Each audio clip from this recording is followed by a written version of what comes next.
El 22 de diciembre de 1944, el general Heinrich von Luttwitz estudiaba el mapa con satisfacción en su puesto de mando al sur de Bastogne. Los paracaidistas estadounidenses estaban atrapados. Su 47º Cuerpo Panzer había rodeado la ciudad. En pocas horas recibirían su ultimátum de rendición. La ofensiva de las Ardenas estaba teniendo más éxito de lo esperado. El clima seguía siendo demasiado malo para el apoyo aéreo aliado. Todo procedía según lo planeado. Entonces llegaron los primeros informes de sus piquetes del sur. Blindados estadounidenses avanzando hacia el norte. No era una sonda ni una fuerza de reconocimiento, sino divisiones enteras avanzando en condiciones que deberían haber hecho imposible el movimiento a gran escala. Von Luttwitz había sido soldado profesional durante 3 décadas.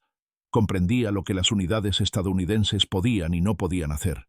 Eran metódicos, cuidadosos, dependientes de una potencia de fuego abrumadora y superioridad aérea. No ejecutaban giros de 90 grados de cuerpos de ejército enteros en clima invernal con 48 horas de aviso. Era operacionalmente absurdo, pero los informes seguían llegando. 3 días antes, el 19 de diciembre, el general George Patton se había sentado en una escuela en Verdún con el comandante supremo Dwight Eisenhower y los demás generales aliados. La ruptura alemana en las Ardenas había creado una crisis. La pregunta era qué hacer con la guarnición rodeada en Bastogne. Patton había dicho que podía atacar hacia el norte con 3 divisiones en 48 horas. Los otros generales en la sala pensaron que estaba bromeando o delirando. Su tercer ejército estaba comprometido en operaciones ofensivas al este, 100 millas al sur de Bastogne. Los caminos estaban helados. El clima era el peor en décadas. Patton no estaba bromeando. El 20 de diciembre, mientras von Luttwitz apretaba su cerco alrededor de Bastogne, el Estado Mayor de Patton ejecutaba una de las maniobras militares más complejas de la guerra. El 12º Cuerpo del Tercer Ejército mantendría la línea al este.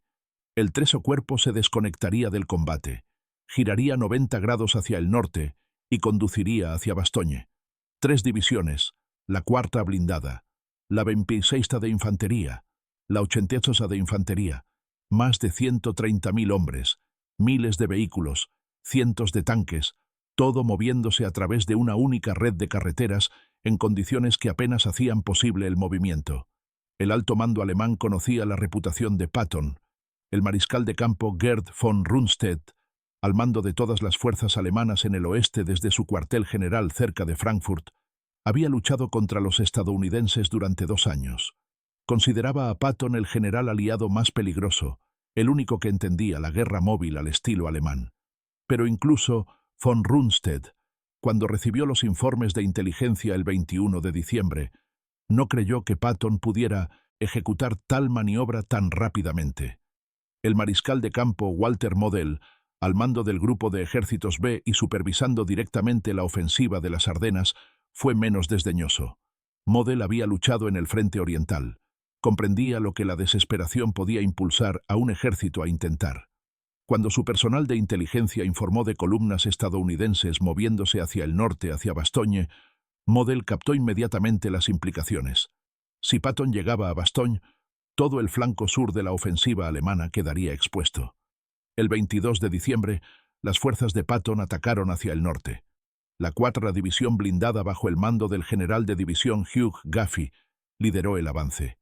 Detrás de ellos venían la 26ª división de infantería, bajo el mando del general de división Willard Paul, y la 80ª de infantería, bajo el mando del general de división Horace McBride. El clima era brutal. La nieve y la niebla reducían la visibilidad a metros. Los caminos eran láminas de hielo.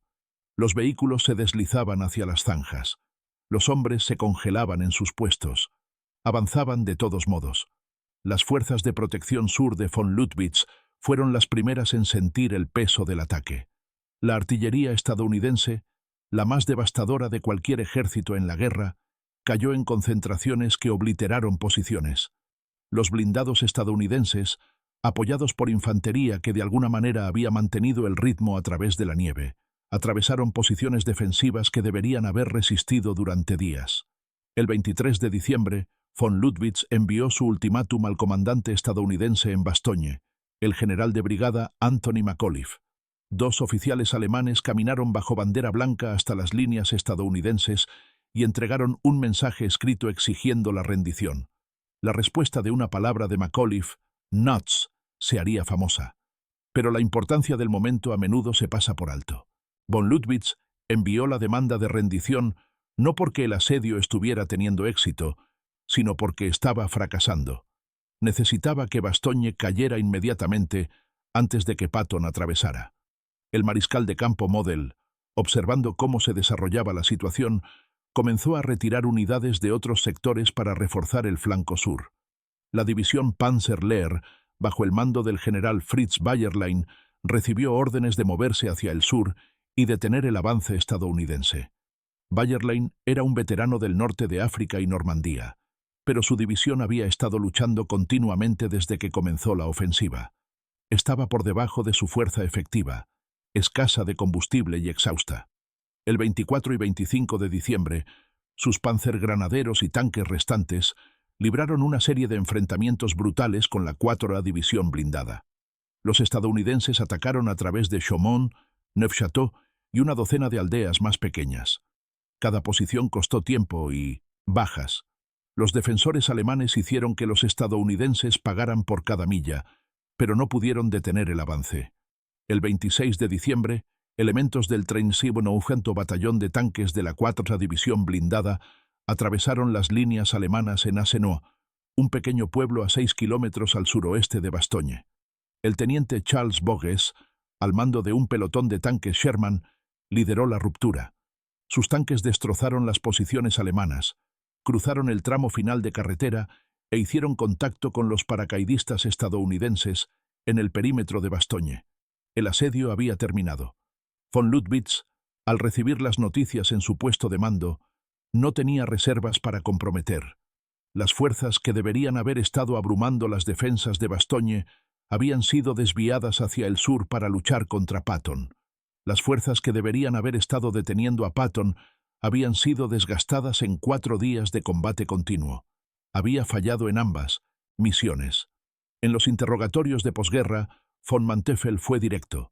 Dijo que el alivio de Bastogne demostró que los comandantes estadounidenses habían aprendido a operar al ritmo de la guerra móvil moderna. Von Rundstedt, en sus memorias de posguerra, fue característicamente franco. Escribió que la ofensiva de las Ardenas había sido una apuesta que requería que todo saliera bien. El alivio de Bastogne por parte de Patton significaba que todo no había salido bien. Von Rundstedt señaló específicamente la velocidad de la respuesta estadounidense como el factor crítico.